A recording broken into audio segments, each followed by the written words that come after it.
那胡咏梅那边还有没有可能？他恨我入股，更不会让股份出来。赵大人呢？赵大人，赵大人嫌弃我还来不及呢。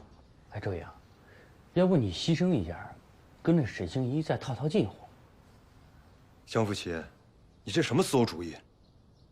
就是。要不这次就算了吧。可我就是不甘心。四叔，酒瘾又犯了啊！那么着急约我。四叔。哎，周莹。是你啊？是我约你的。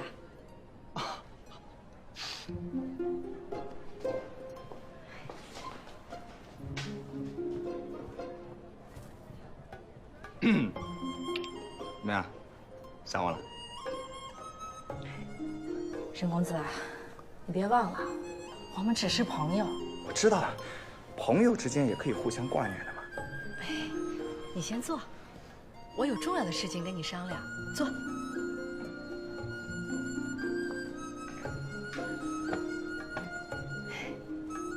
说。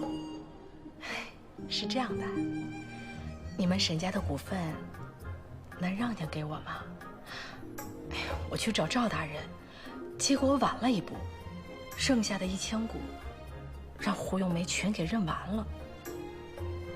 哦，原来是这个事儿啊！让点股份给你呢，不是说不行，只是你得答应我一个条件。说，什么条件？做我的女人。去你的！告辞。沈心怡，你这样有意思吗你？我觉得很有意思啊。你明知道我不喜欢你。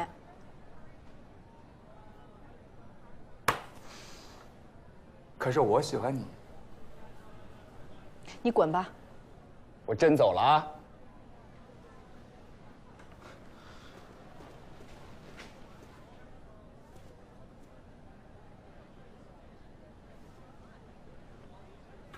不是，哎，要不然这样吧，你亲我一口也算。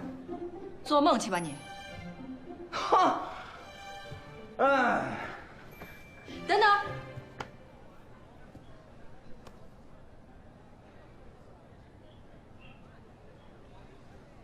那你打算让多少股份给我？啊，认多少股份哈？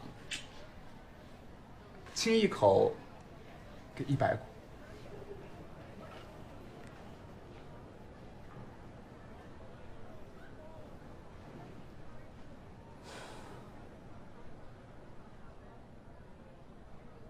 过来。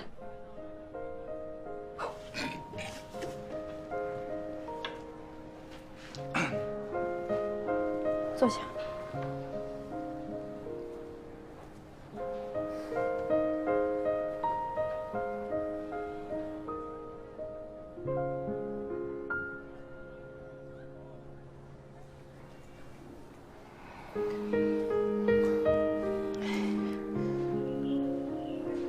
把眼睛闭上。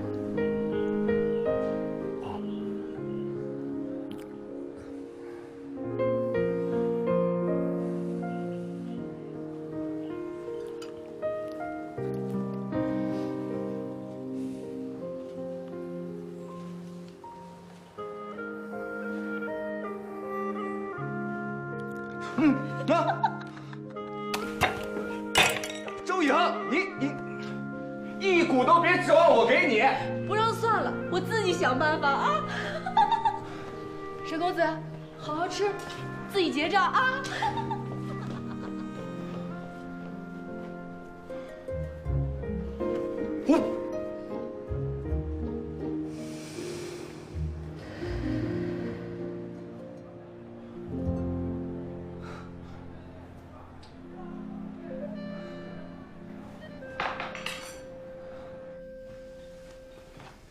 温先生，杜老板，张老板，请，请。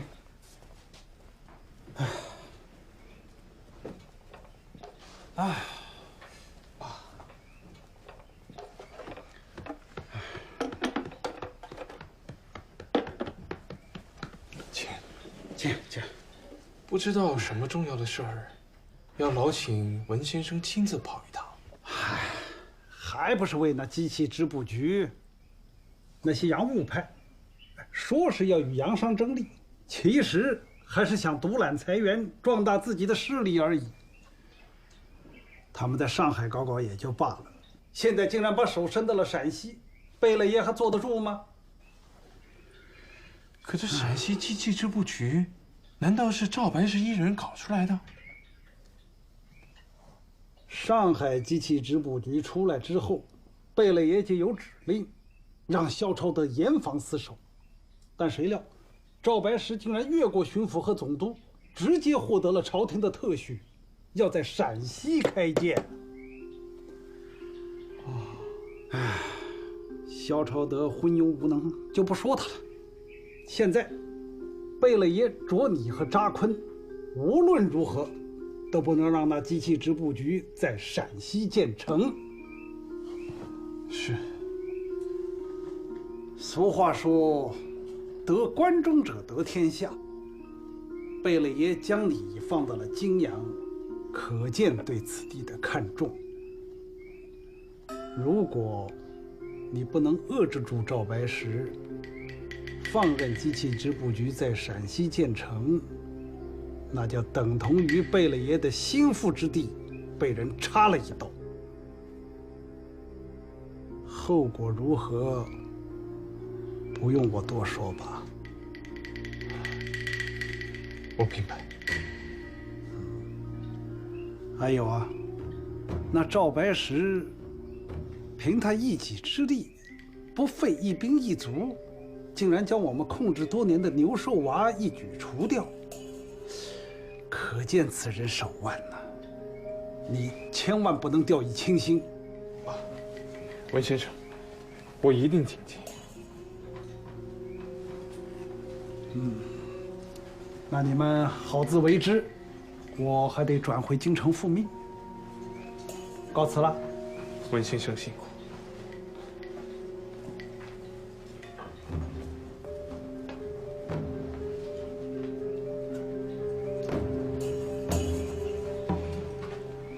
你不是说机器织布局可以让咱俩下半辈子衣食无忧吗？怎么现在贝勒也有严令禁止了？这可怎么办？还能怎么办？所有认领股份的都与咱俩有关联。这事如果让贝勒爷知道，绝对不能让贝勒爷知道。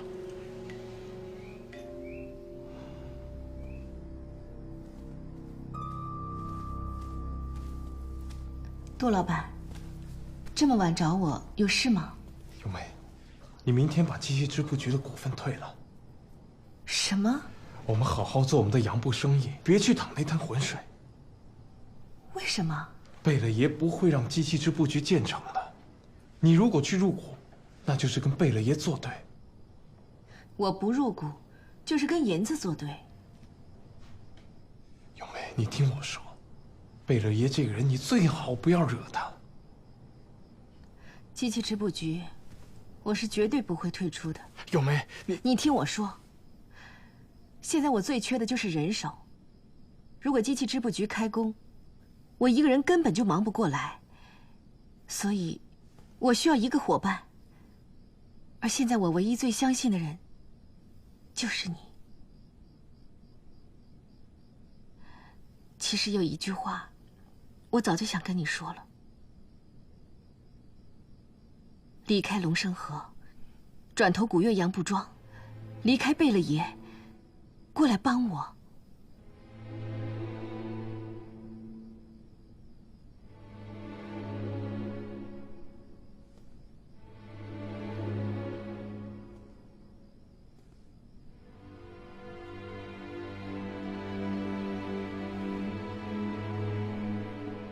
我暂时还不能离开贝勒爷。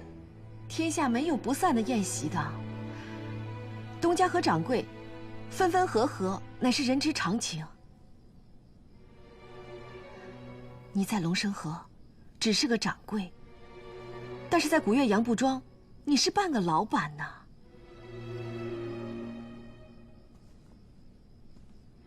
难道你真的打算一辈子跟着贝勒爷，没有想过自立门户，没有想过有自己的产业，没有想过成家吗？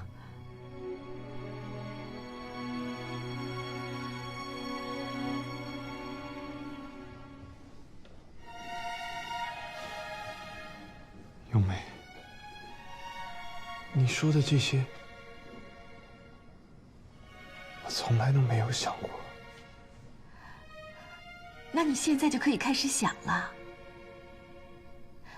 杜老板，只要机器织布局在手，我们一年净赚至少上百万两银子。到时候，我们可以一起做很多事情。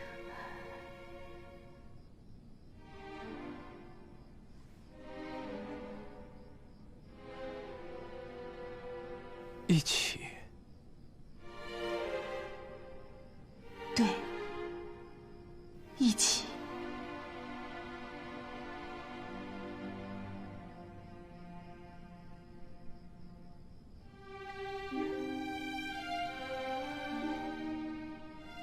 你让我好好想想。好，我等你。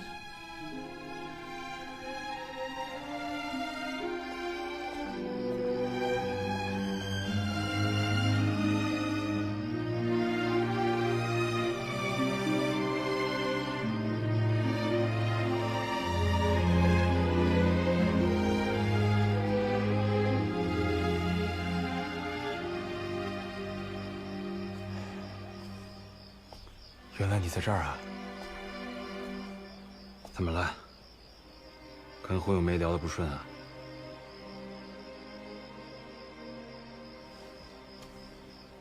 坐。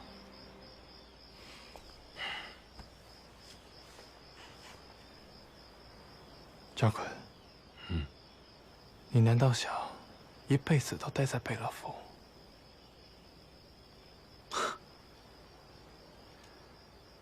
当我们老了，没有利用价值了，贝勒爷自会赶我们走吧？怎么了？你说有没有可能，趁咱们还没有老，咱们自己走？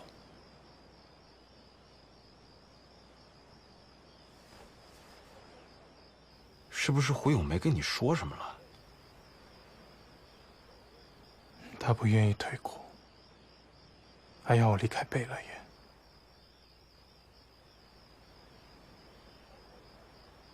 那你是怎么想的？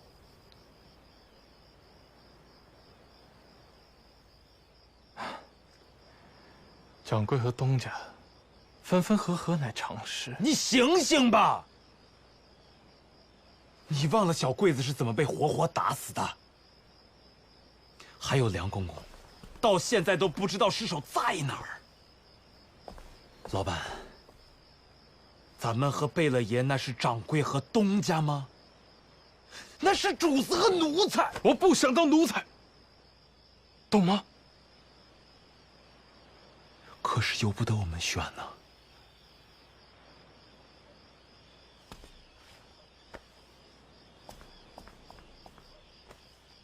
这由不得咱们选呢。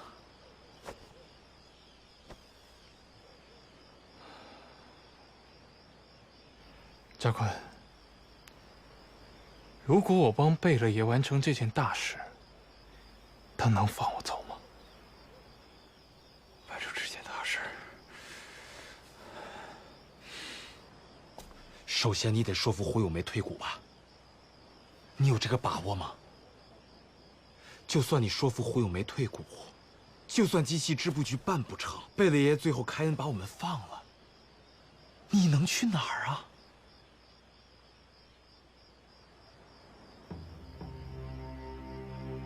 只要跟咏梅在一起，去哪都可以。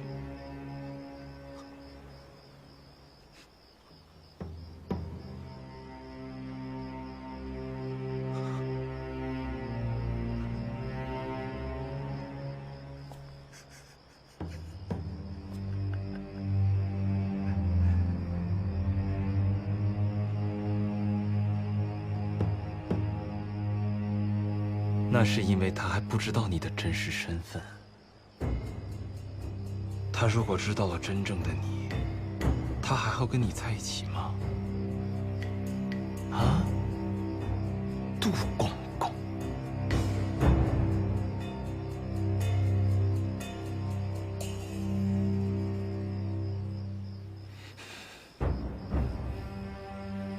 没有女人愿意跟我们在一起，我们永远不可能跟女人在一起。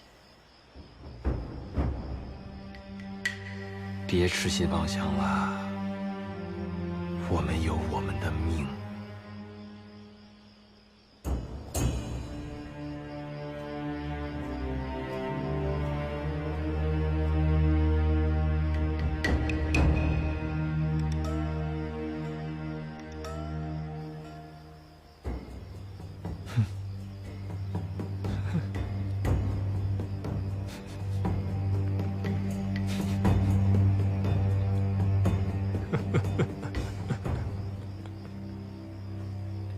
把应收款项提前收了。 5450两，再加上几个商号的现银。好，3786两。二少爷，10万两现银，够了。爹，你看，老爷，老爷，杜老板来了，他说有很重要的事情要见你。 他现在在哪儿？就在花厅。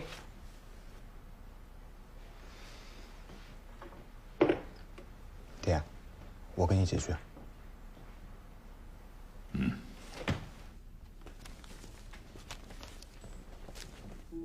我们投资机器织布局，跟他应该没关系吧？哎，爹，如果他想分一杯羹，千万别答应。我心里有数。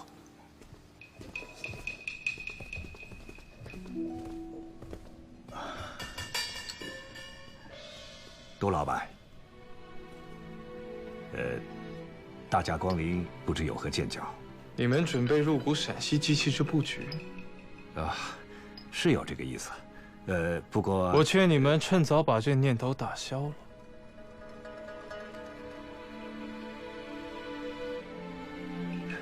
为什么呀？没有为什么。我说别做就别做。杜老板。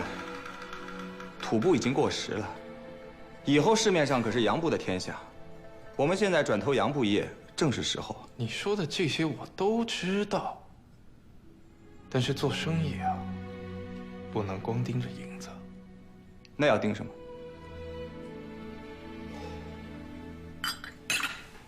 大局。什么是大局？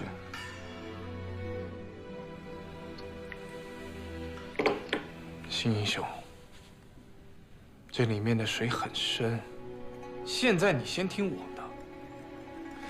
我觉得我们建立机器织布局，不管是对国家、对陕西，还是对我们商人，都是一件好事。你以为你在爱国？你以为你只是在挣钱？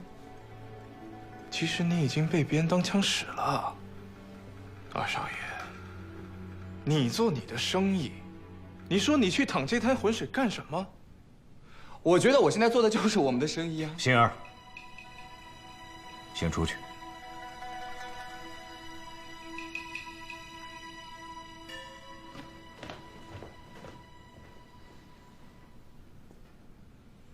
杜老板，星儿年轻，别介意。只要你们不入股，什么都好说。 杜老板，现在这个市面，土布没法做，卖洋布又卖不过经营了几年的古越洋布庄。如果把机器织布局也丢掉，那我们的布匹生意恐怕要完全放弃了。放弃就放弃，10几万两银子呢。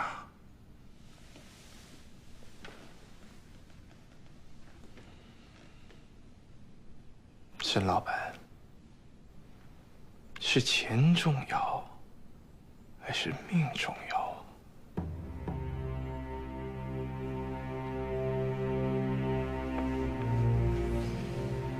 那吴伟文挣了这么多钱，又有什么用？贝勒爷一句话，到头来连自己怎么死的都不知道。难道你想要步吴伟文后尘？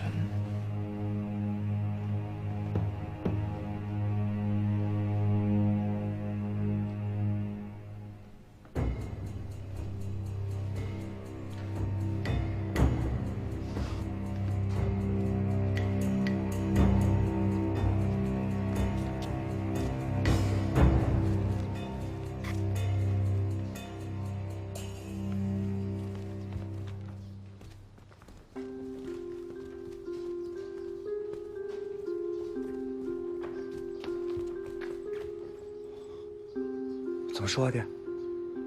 啊？算了吧。什么就算了？贝勒爷不同意。为什么呀？这事的背后很复杂。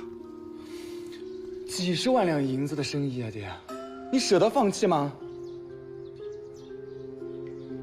我这种人，别说几十万两，就算是少赚1两银子，都跟挖肉一样。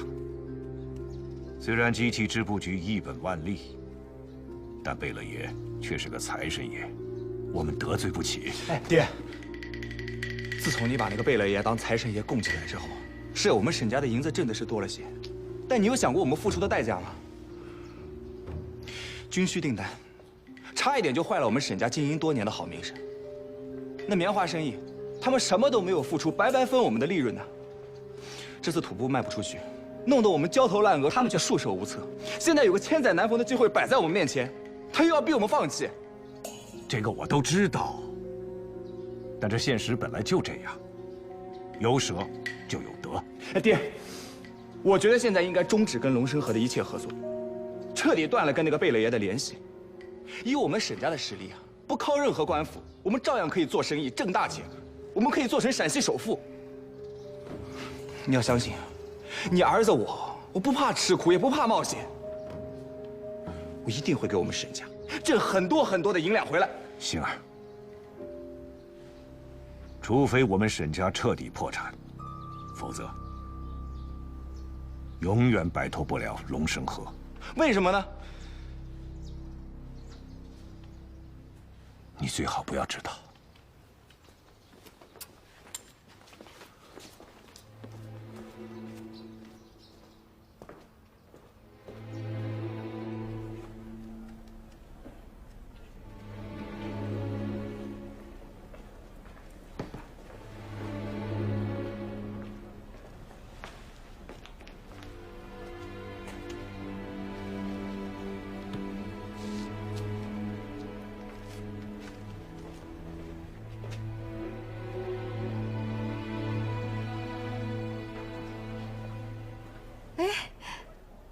你什么时候来的？刚到。坐呀。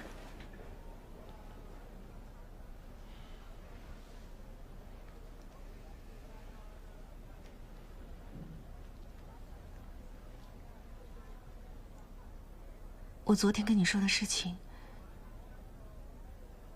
你考虑的怎么样？你的心意我领了。只是，我现在暂时离不开贝勒爷。为什么？我们先不说这事儿，好吗？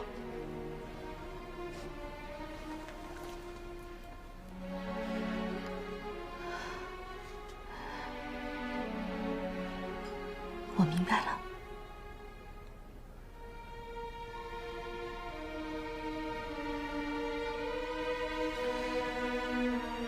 咏梅，你听我一句劝，千万别入股机器织布局。我不入股，还会有其他的人入股。我凭什么把这么好的机会拱手于人呢？贝勒爷不会放过那些人的。贝勒爷不是和沈家也合股了吗？沈家已经退股了。什么时候？就在刚才。那我明天就去把他们退下来的股份全部拿下来。咏梅，你这是在找死，你知道吗？我的死活跟你有关系吗？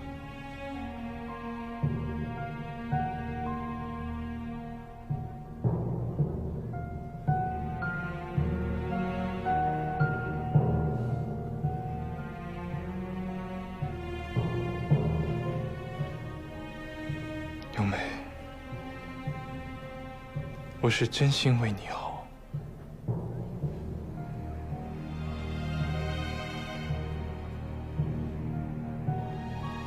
杜老板，我也是真心的。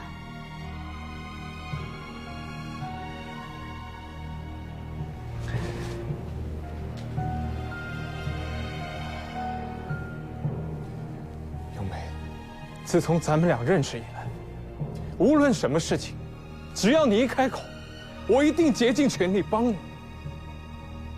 所以这件事情你也一定要听我的。那如果我不听呢？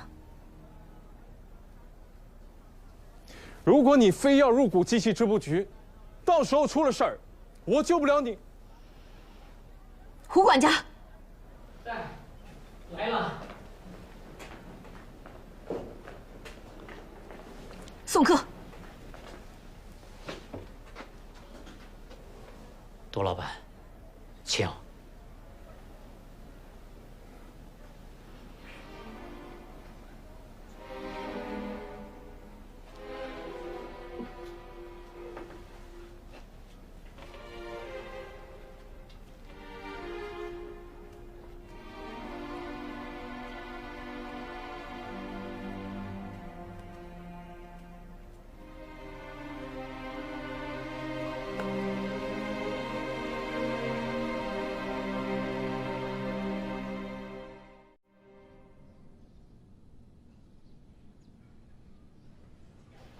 沈少爷，猪头的滋味怎么样呀？还不错啊，咸淡适中，美味可口，跟我梦想中的一模一样。那要不要再来一口？好啊，不过上次那头太肥了，今天换一头吧。你想换哪头？我对面那头。我看你是很久没挨踢了吧？你要是敢踢我，我们那1000股可就不给你了。你说什么？我们沈家的1000股，我打算全部让给你。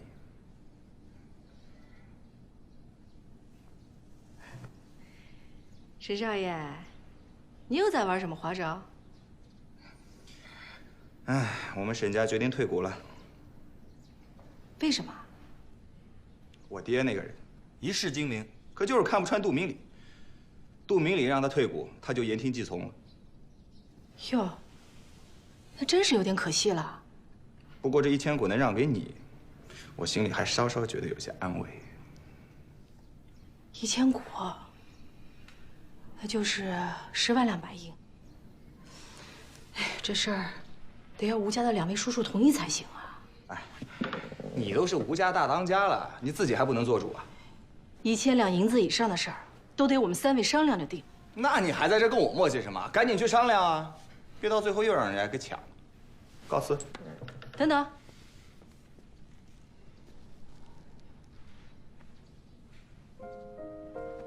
你今天怎么不跟我提条件？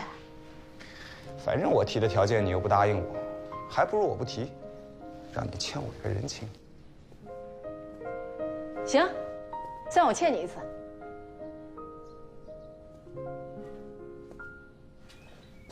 轮川招商局、江南制造局、开平矿务局的股票先涨后跌的前车之鉴，已经人尽皆知了。此外，新河火车相撞、安庆内军械所爆炸、兰州织泥局工人断手、福州船政局工人丧命这些事儿，也已经找人到处宣扬了。你那边呢？沈家同意退股了。同意的。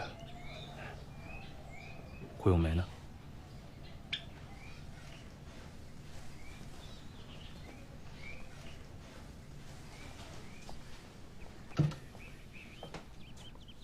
他既然不听劝，只怕你要使些手段。再等等，等不了了。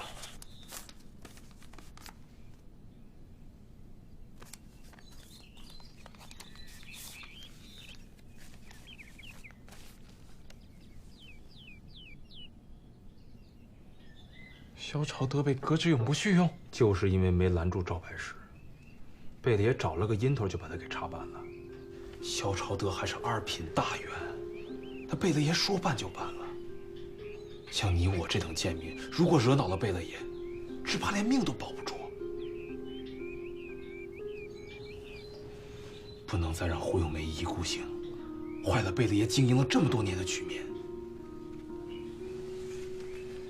可她是咏梅，我不能这么对她。可是贝勒爷会怎么对你？将来贝勒爷又会怎样对他？扎坤，难道我就没有别的选择吗？为了活下去，你我付出了怎样的代价？难道你现在要为了一个女人连活都不想活了？不，活着才是最重要的。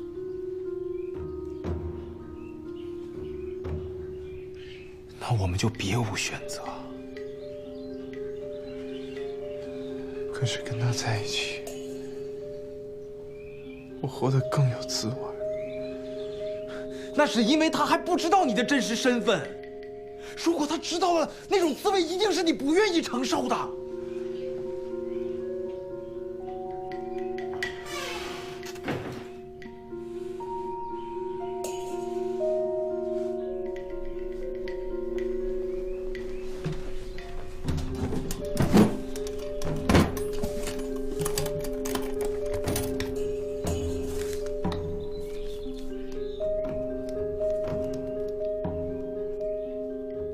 15天之内，能不能凑够20万两银子？应该可以。那就好。老板，你要点什么？哎，先生，你要干什么？哎，先生，先生，你不能进啊，先生。哎，先生，哎，不能进，先生。哎，大小姐。胡小姐，我有话要单独跟你说。先下去吧。我刚要出门，有什么话，等我从陕西布政司回来再说吧。听完我的话，你就不会出门了。我知道你要说什么。麻烦你回去转告杜老板，机器织布局的股份，我认定了。我要说的是三寿帮。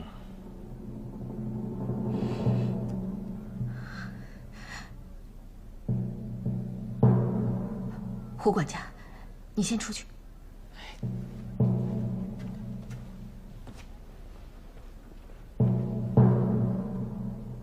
你什么意思？三寿帮被招安以后，官府在三寿帮的老巢里找到许多证物，其中有一封写给牛寿娃的信。信中指明泾阳吴家东院家产万贯，同时还指明吴家东院大当家周莹的行动路线。只要你规规矩矩的，我能保证这封信永远不见天日。但如果你要跟贝勒爷对着干，那我就没有办法了。你威胁我？我是在提醒你，一个千金大小姐，跟土匪有那些个瓜葛往来，旁人知道了，会有怎样的结果？你和三寿帮不也是朋友吗？如果我被官府抓了，你也跑不掉。谁能证明？就凭你一张嘴啊？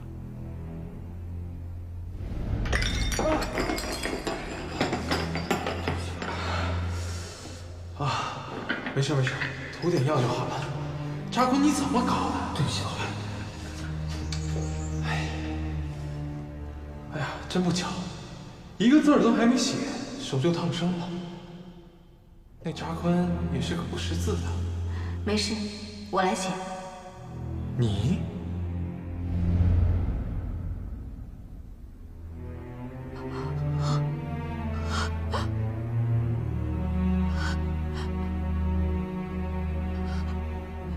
原来这一切都是你们设计好的。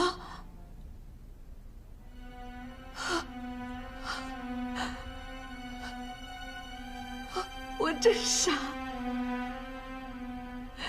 我还以为你们是在帮我呢。我们确实是在帮你啊，胡小姐，你最好领情。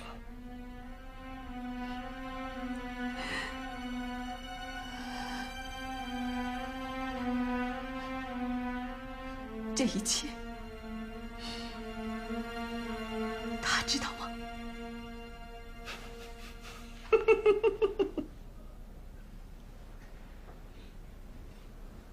你觉得呢？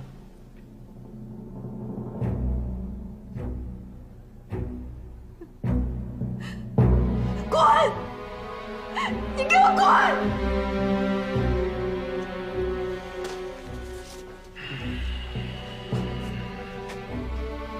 刘普，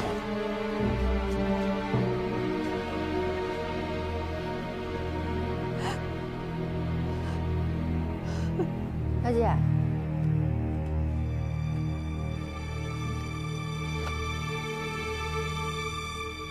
小姐，你怎么了？小姐。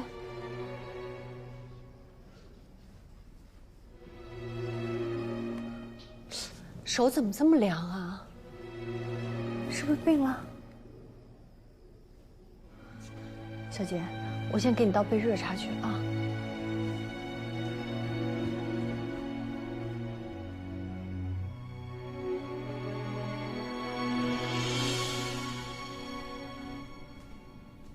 赵大人，吴家东院的少奶奶求见。请她进来。是。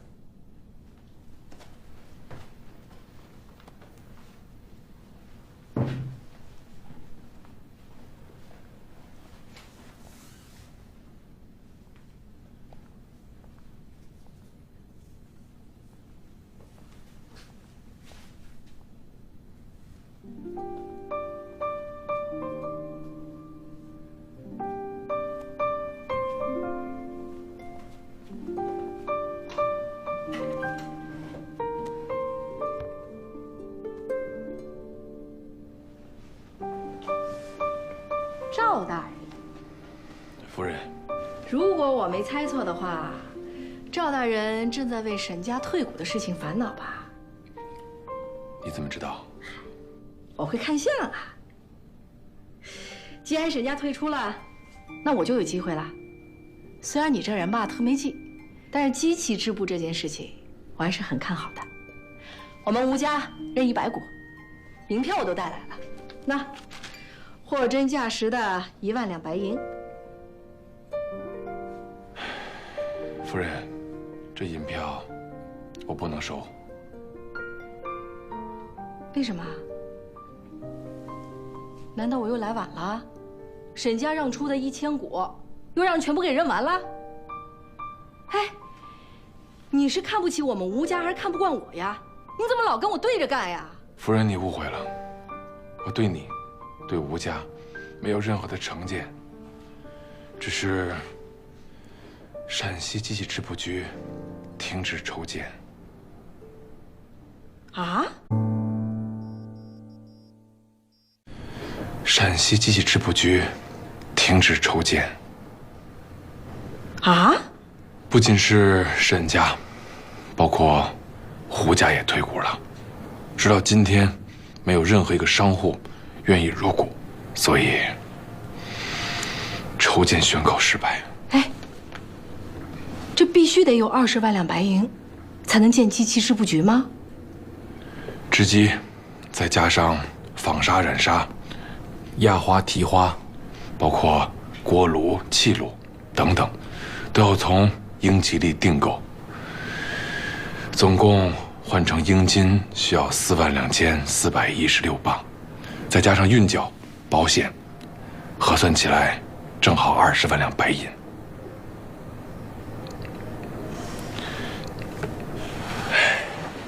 我就不明白了，这100两一股对于陕西的商人来说算是什么？为什么就没有有识之士呢？也许一时半会儿，大家还不能理解这件事情吧？不能理解？这都什么紧要关头了还不能理解？如此的腐朽，如此僵化，如此的荒谬。我们认了。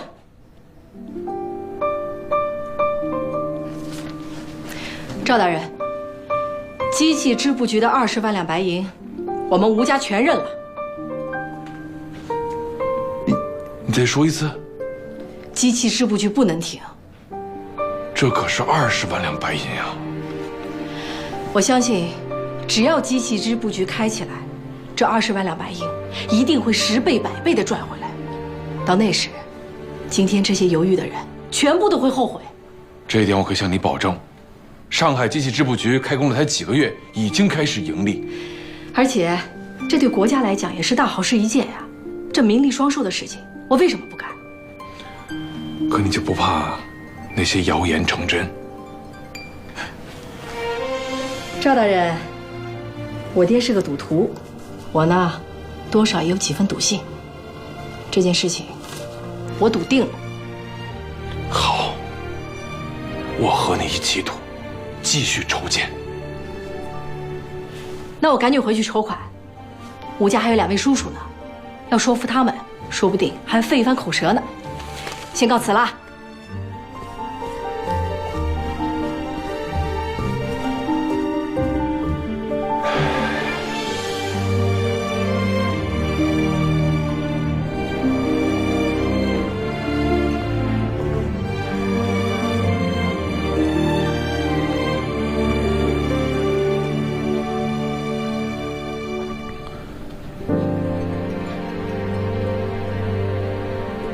啥？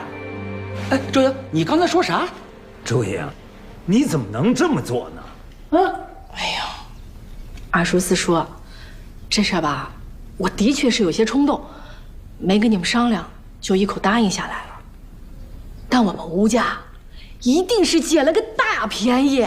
什么大便宜啊？你这是在祸害我们吴家。四叔，你这话从何说起？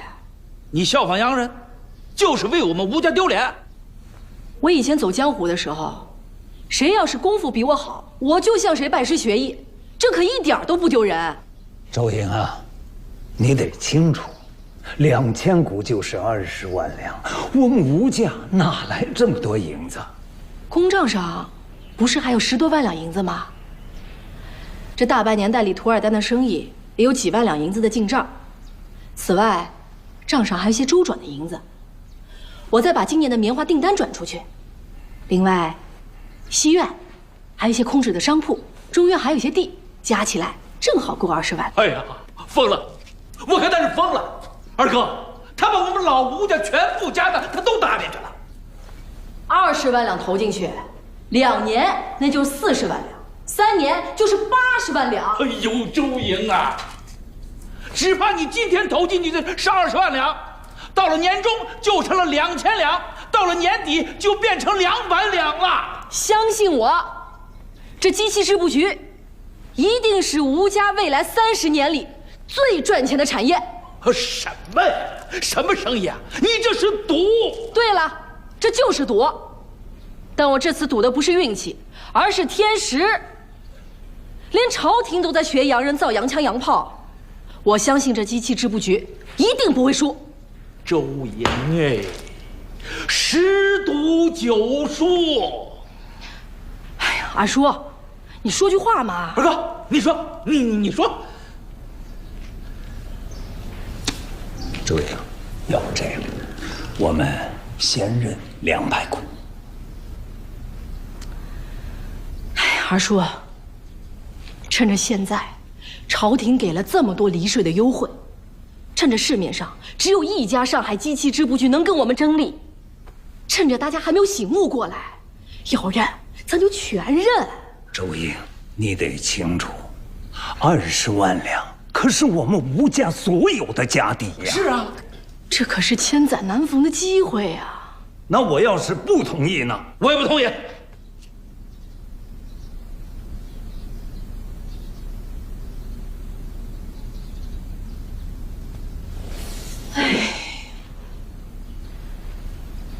二叔，我就跟你说句实话吧，我已经答应赵大人。答应了也不行，这么大的事儿，必须由咱们3个统一做主。这赵大人已经在着手订购机器了，我们现在撒手不管，他要是一生气，做出什么事儿来，那我可就不知道。看看二哥，他都干了些什么呀？你说。让我再想想。 20万两银子，那周英是把咱们吴家往败家的路上领了。哎，二哥，我跟你说，这事千万不能依着他啊！可他的背后有赵大人撑腰。那你说吧，怎么办？我倒有个主意，说。如果周莹不是吴家大当家的，那么他说的话就不能代表吴家，也不能做吴家的主。至于他在赵大人面前吹牛，认多少多少，那他的事儿跟我们没关系。你的意思是说，不让周莹再当这个大当家的了？对。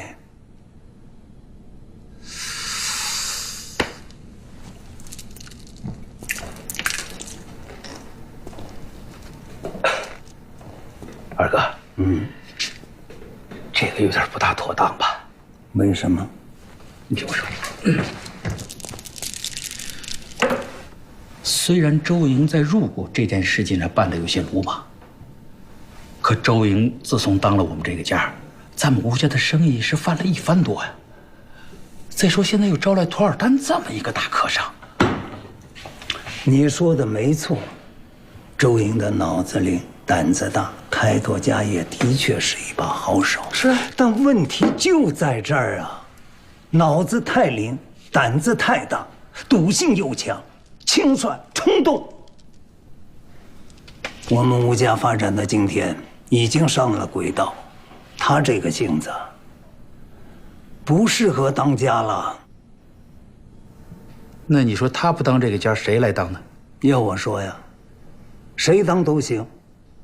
但关键是，性子得沉稳，办事老道，绝不能莽撞蛮横。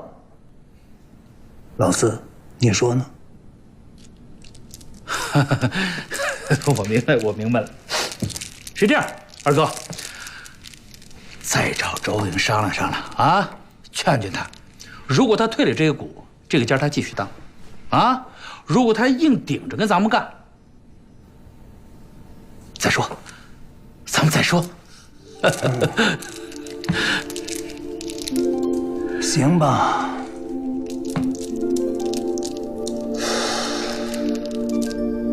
我倒是有个主意啊。快说。先斩后奏，反正钱都是他管啊。这么干不符合规矩。但是少奶奶，如果你下定决心，我没意见。如果我还在跑江湖。 那什么规矩都拦不住我，可我现在是吴家的大当家，我要是带头这么干，那底下就全乱了，不能这么干。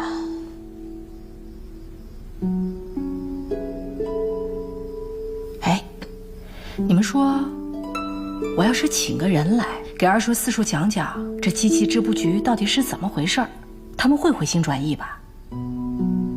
我觉得可以试试。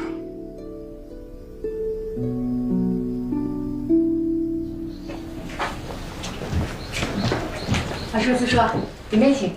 来，里面坐坐。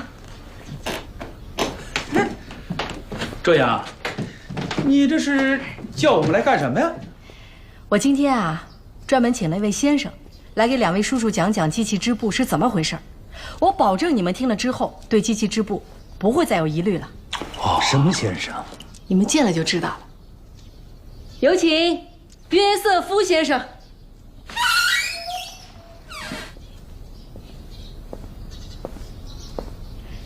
里面请。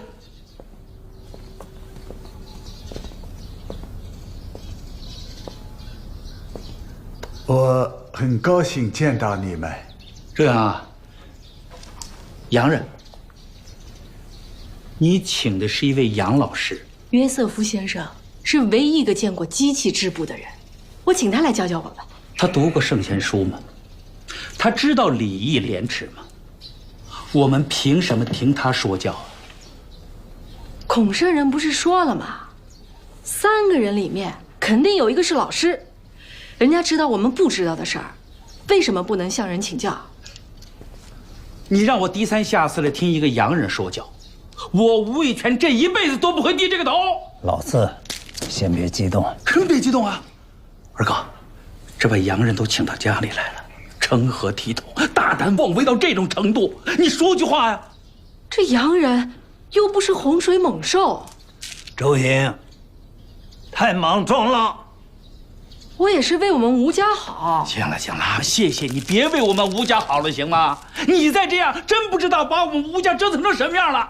二哥，我提议让他把11堂大印交出来，这个大当家的别当了。我不同意。我同意。二叔，四叔，我可什么都没做错。这已经大错特错了，还什么都没错。是。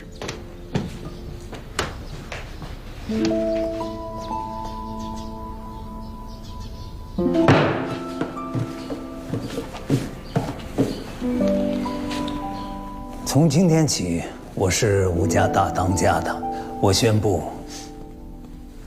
哎，事儿还没说完呢，怎么就走了？这看。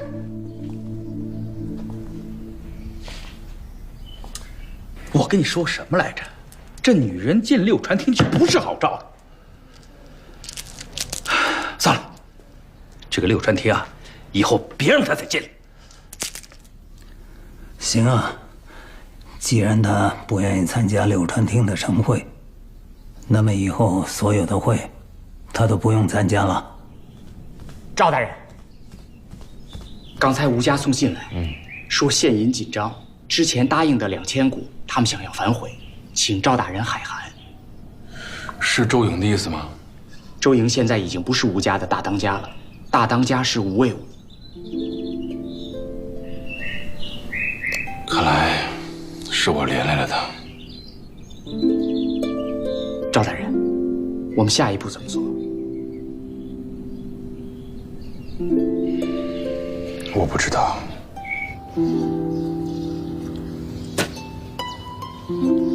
小欧，哎，帮我拿个挖耳勺来。好。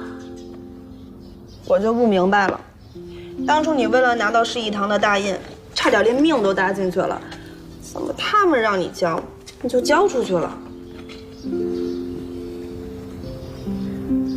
当初我要的市一堂大印，是想通过这大印把这3院团结起来，做些大事。但现在，这2叔4叔话里话外的不信任我，我再强留这大印也没什么意思了。所以我就更不明白了，吴家3院能有今天，全靠你。眼看着日子才刚刚兴旺起来，他们就过河拆桥，不让你当大当家，这也太那啥了。所以干脆啊，我连六传厅都不去了。那你甘心吗？当然不甘心啊。不过我做了这么多年大当家，也该歇歇喽。对，让他们也尝尝当大当家什么滋味儿。看人挑担不吃力，让他们也吃吃苦、受受累，才知道你这些年做的有多不容易。等他们挑不动这担子的时候，自然会来求。原来你打的是这主意啊！哎，不过错过机器织布局真是可惜。还有那赵大人，我在他面前夸下了海口，现在食言了，他肯定要骂死我。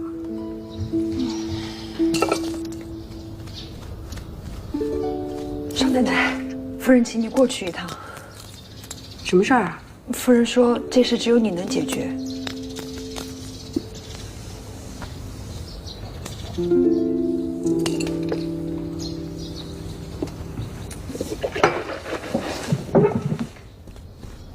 什么？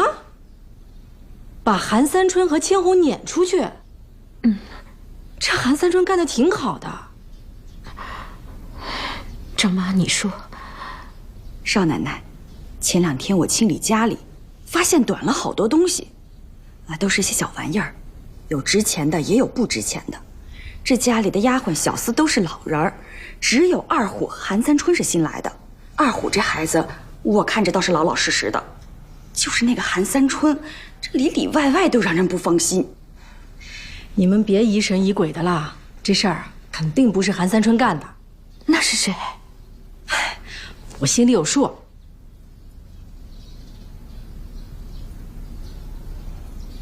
就算不是他，你也想个办法，把他们2口子支出去吧。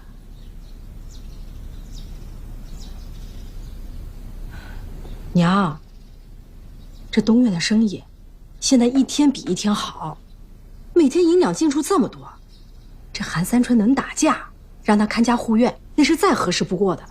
可他一个土匪，天天在我面前晃来晃去，我这日子过得心惊胆战啊！这都是以前的事情了，万一他起了歹心呢？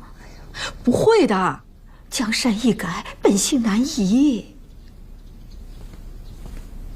娘，你看那王世军，他以前还害过我呢，但现在比谁都忠心。还有我进东园之前还是个小混混呢，现在不都改变了吗？那韩三春也就算了，但那个千红，如果他再留在东院，可要把东院的门风给败坏了。千红怎么了？我都说不出口，你去看他就知道了。行，那我先去看看。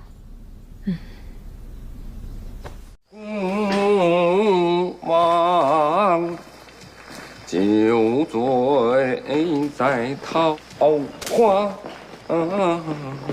爹，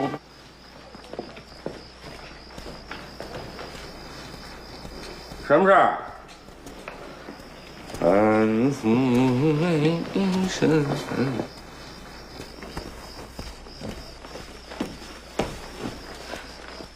东院丢的东西，是不是你偷的？说什么呢？不知道。哎，扶上。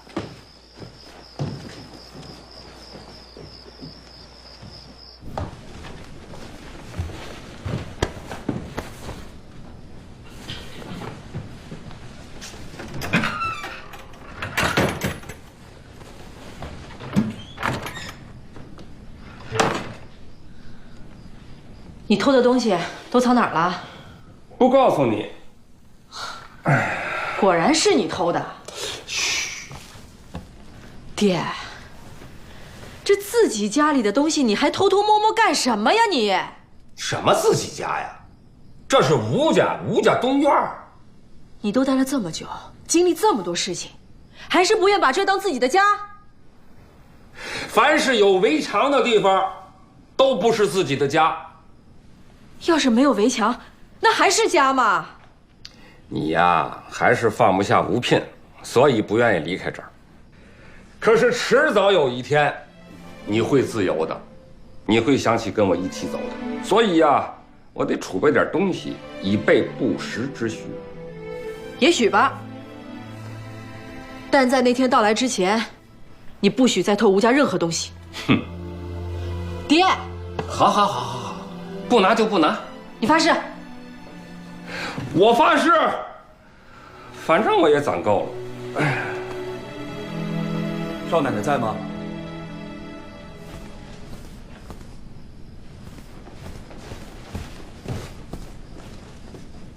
少奶奶，韩先生，哎，少奶奶，韩先生，少奶奶，我是来跟你告别的。你要去哪儿啊？还没想好。你是不是听到了什么风言风语？这个你不用理会，我来帮你解决。不是。那是在东院不习惯？不，少奶奶，我现在有吃有喝的，生活有规律，再也不像以前那样提心吊胆的过日子了。还有个事儿，挺好的。既然这样，那能不能不走？你一身武艺又能带兵，这东岳肯定会越来越需要你的。少奶奶，其实我也不想走，但是千红她不想留在这儿。为什么？她就想去一个不知道我们底细的地方安家。这样，你能不能先别做决定，让我先跟千红聊聊？行。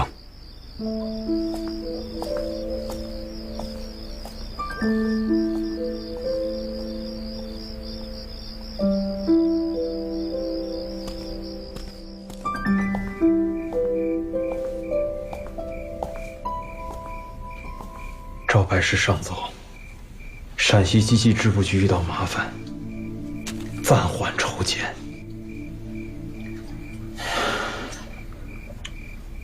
总算见到成效了。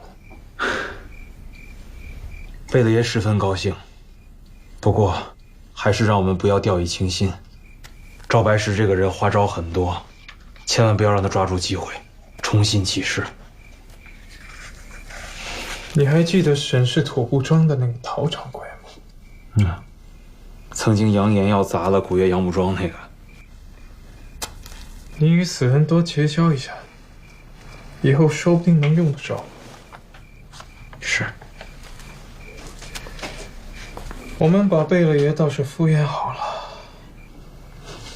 可是我们自己什么都没了。怎么了？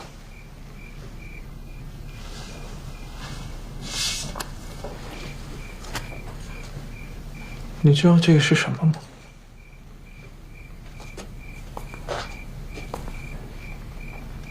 这是什么？胡咏梅给我写的信。他把古岳杨铺中2成股份收回去了，并且要跟我绝交。绝交就绝交呗，反正你俩不是一路人。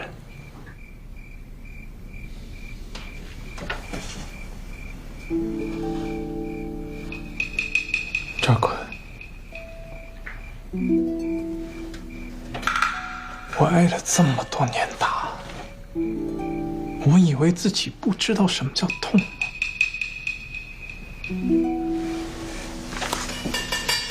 但是这封信真的让我很痛。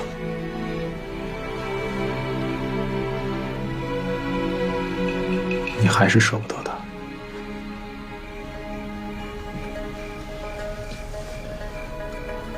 我不确定，可是我每次看见他，他都让我感觉暖暖的，从手心一直暖到心里。他让我感觉我自己还是一个活人。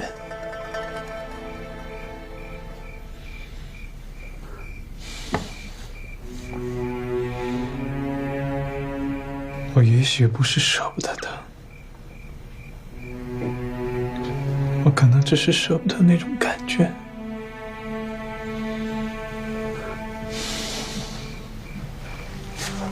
就这样吧。我原本算计着5年之内能够把那箱子装满，可现在看来不可能了。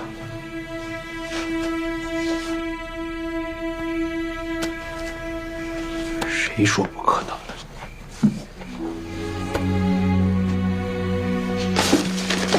哎，这是要上交给贝勒爷的银子。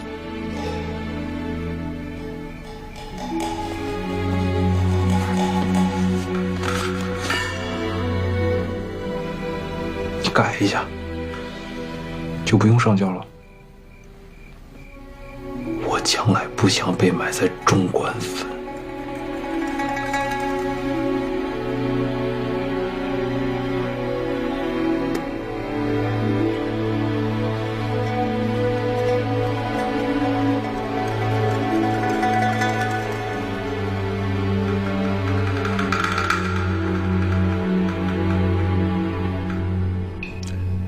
机器织布局，最终还是不了了之。太可惜了。赵白石贵为布政使，但还是斗不过杜明礼。幸好，我们及时退出了。爹，你没觉得很可悲吗？这么一件利国利民的好事，就这样被搅黄了。那些大人们的恩怨是非跟我们有什么关系？我们搞不明白，也左右不了，所以根本不用操心。我们要做的就是把自己的生意做好就行了。只怕有一天，我们沈家自己的生意也会被连累。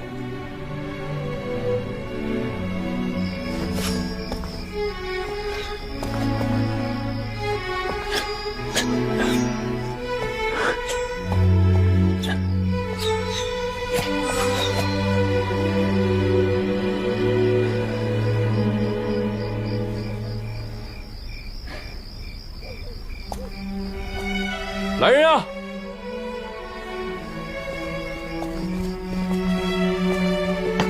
大人，赵大人，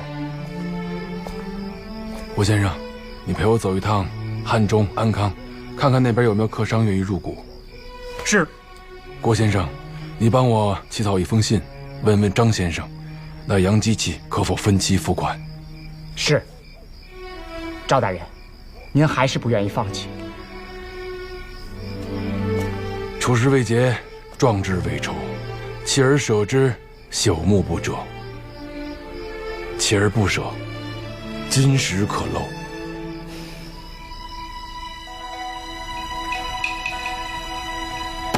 二爷，这是彩象节册、存余节册总册。啊。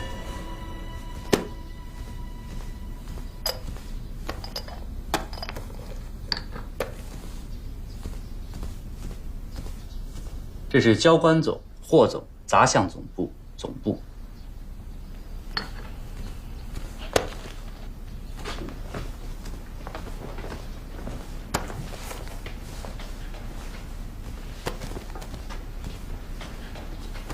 这是日清部、货清部、银清部，还有货清部里面的进货部和销货部。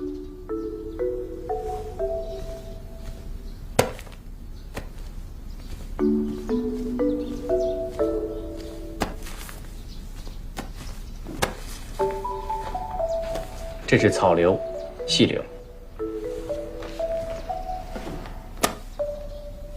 竟然需要这么多账簿啊！我们西院没这么多账目，生意不照样做吗？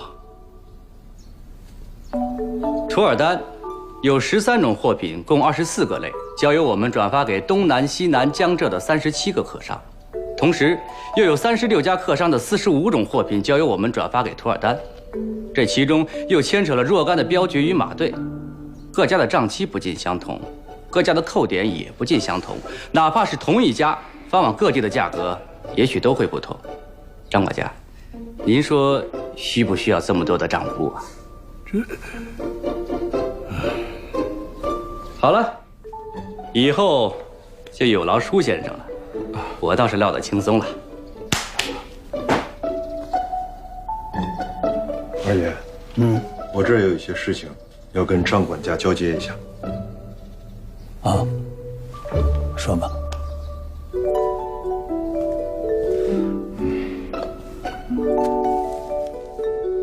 你记一下。不用，我脑子能记得住。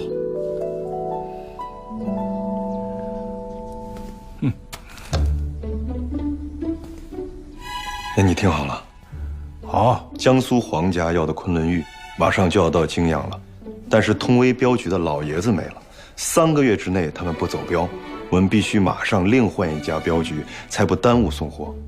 上月那批皮毛本来说好了是佟家收，但是蒙古有家商人要跟我们抢，伊犁过来的马在路上水土不服死了2匹，这个亏损由谁来承担？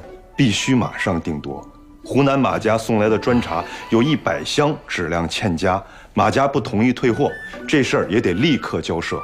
那批丝绸，土尔丹要得很急，江南曹家实在忙不过来，年底肯定交不了货，这事儿也得想个办法。还有这，王世军，周莹当家的时候，每天也要料理这么多事吗？二爷，比这还多1倍，因为您刚刚接手，有些不太着急的事情，你就先搁那儿。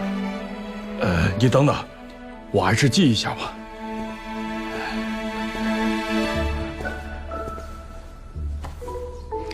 好，从头说。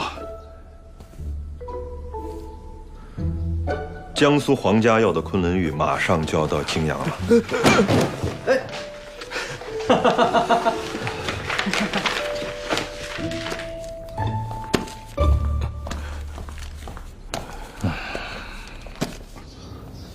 哎呀，你看看这花开得多漂亮啊！啊，对呀，今年这花开得特别好。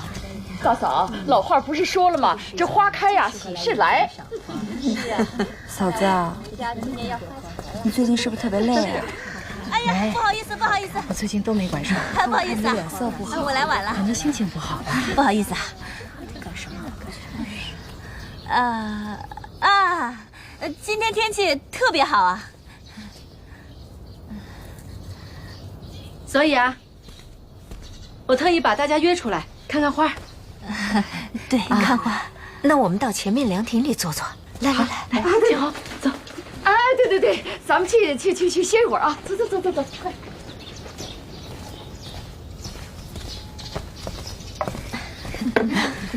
走吧，去坐。慢点啊，好。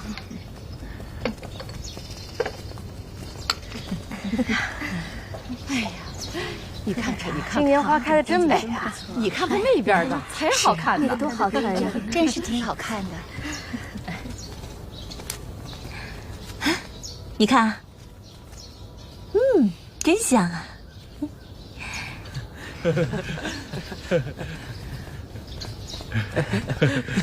千红姐姐，你真好看。是啊，好看，真好看。你们嘴巴真甜。我们说的都是实话，真的。是吗？哎，你们快看呐！是啊。那你们觉得我是放左边好看，还是右边好看啊？都好看。这千刀夫人啊，你怎么跟成何聊得这么开心？你也不管，成何体统？哎，快坐吧，来坐。来，娘，坐。这花真好看。哎呀，怎么了？我的珠花不见了，那赶紧回去找啊！一定是落在门口了。我去给你找，我跟你一起去。你尝尝，喝点茶吧。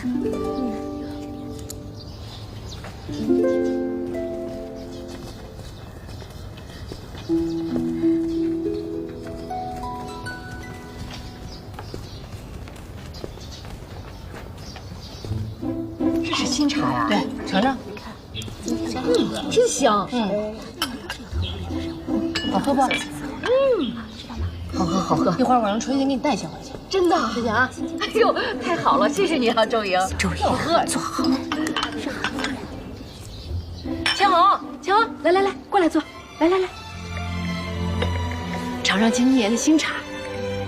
来，谢谢。哟，这花真好看。你喜欢啊？我帮你摘一朵。别，太红了。红才好吗？看看，别吃那么多瓜子了，吃那么多娘，我小厨房还有好吃的呢。一会儿还吃别的呢，别吃那么多了。你坐了我的凳子。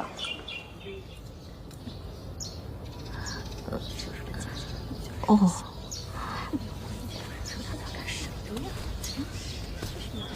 何香，拿帕子来，把凳子好好擦擦。哎，什么意思啊？嫌我脏啊？我嫌凳子脏啊？不就是我刚刚坐过吗？你知道就好。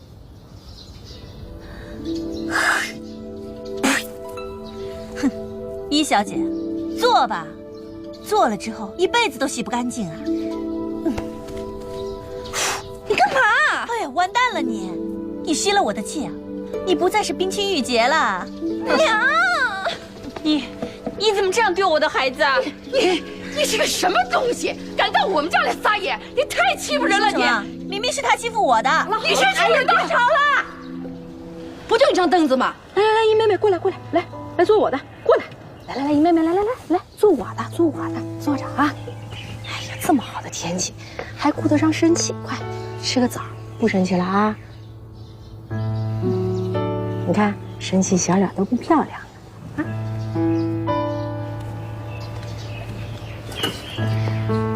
江红，没事了啊，来，别生气。我们这边坐。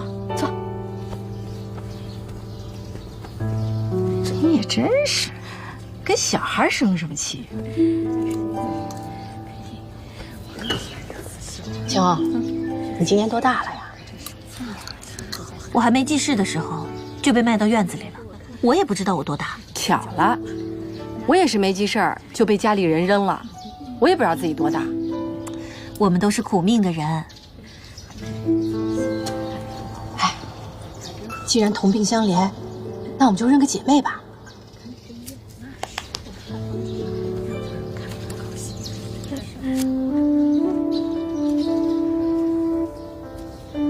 这有2根草，一根长一根短。谁要抽到长的，谁就姐姐。抽呀，抽呀！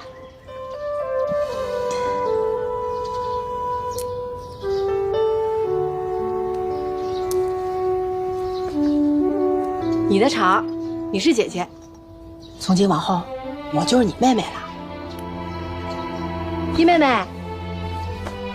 这是我新认的姐姐，从今往后你见她，也得跟见着姐姐一样啊。姐，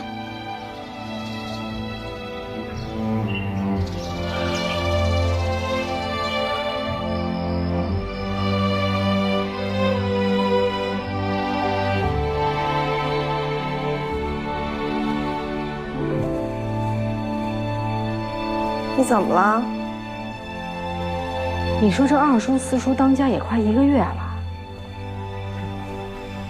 我听说啊，这二叔已经焦头烂额，四叔也是天天叫苦。哎，你说他们怎么还不叫我回去呢？不回去才好呢，一点都不好。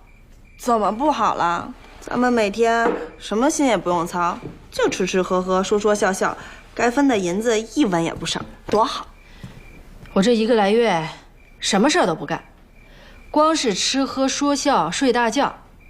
哎，嘴里已经长了泡，脚底也长了鸡眼，头也晕，眼也花，反正哪都不好。我的少奶奶，你就是身在福中不知福。春杏儿，我呀就是个贱命，就得要累着苦着，被人骂着埋怨着，我这心里才舒坦。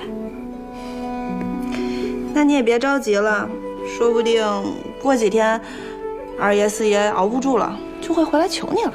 我能不着急吗？我就怕我重新大权在握的时候，这赵大人已经让人入股机器织布局了，我就彻底没戏了。那你想怎么办？得有个什么事儿，让二叔四叔早点向我低头。少奶奶，少奶奶。